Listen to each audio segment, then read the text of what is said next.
South Korean president vows to play nice with North Korea, fix relationship. The crisis on the Korean Peninsula just got a whole lot more complicated. The newly sworn-in president of South Korea is a liberal politician who's backed a softer line against North Korea in the past and has questioned the deployment of an American missile shield for South Korea that is bitterly opposed by China, according to news reports from the region. According to the Sydney Morning Herald, South Korean President Moon Jae-in used his inauguration speech to confirm expectations that he would chart a different course on North Korea. A former human rights lawyer whose parents were North Korean refugees, the 64-year-old Moon was an advisor to past South Korean governments that favored a sunshine policy of openness toward the militaristic, communist regime to the north, the Daily Caller noted. Under that policy, in place from 1998 to 2006, the South donated massive amounts of food aid to the starving Hermit Kingdom, engaged in 2 summits between the leaders of the divided peninsula, and opened a joint industrial park in the border region to foster cooperation between the 2 rival countries, according to the Washington Post. Some Korean families divided by the bloody warfare of 1950–53 and the uneasy truce that has continued since were even allowed family reunions in the border area.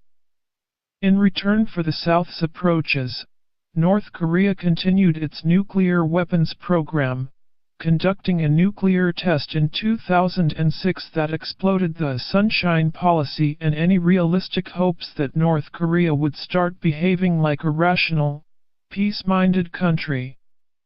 Apparently undeterred, the new South Korean president sounds like he wants to revive that failed approach.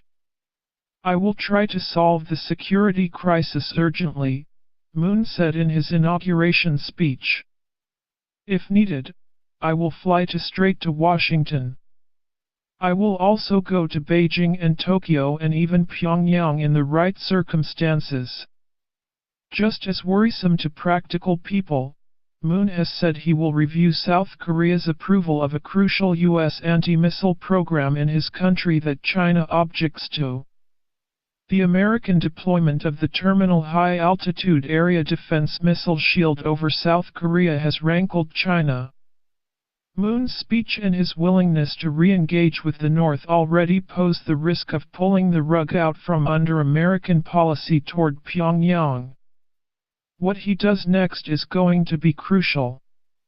Robert Kelly, a political science professor at South Korea's Pusan National University, told the Sydney Morning Herald that Moon's speech was a sign of how he intends to govern, and that's going to complicate things on the Korean Peninsula. He won't go along with Trump. He would like to talk to North Korea and he wants to go to Pyongyang, he told Fairfax Media. But Kelly did say Moon Jae-in probably wouldn't risk getting rid of the THAAD program entirely. Moon has prevaricated on this. If he pulls out that, he will look like he is buckling to China and will be severely criticized by the conservative press, he said. But that will be nothing compared to the criticism he'll be getting from the White House. Please share this post on Twitter and Facebook and let us know what you think about the new South Korean President Moon Jae-in. How do you think Donald Trump should handle the new South Korean president? Scroll down to comment below.